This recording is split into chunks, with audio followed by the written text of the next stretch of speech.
గుణమాలు నేర్పాలని అనుకున్నా కన్నా అందనంత ఎదిగిన నిన్ను చూస్తున్నా నాన్న.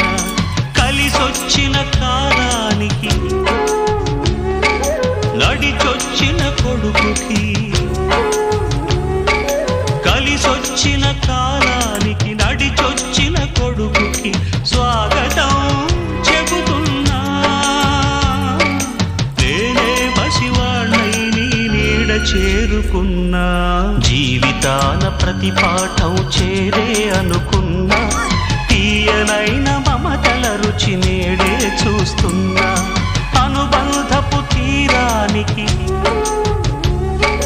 నడిపించిన గురువని, అనుబంధపు తీరానికి నడిపించిన గురువని వందనాలు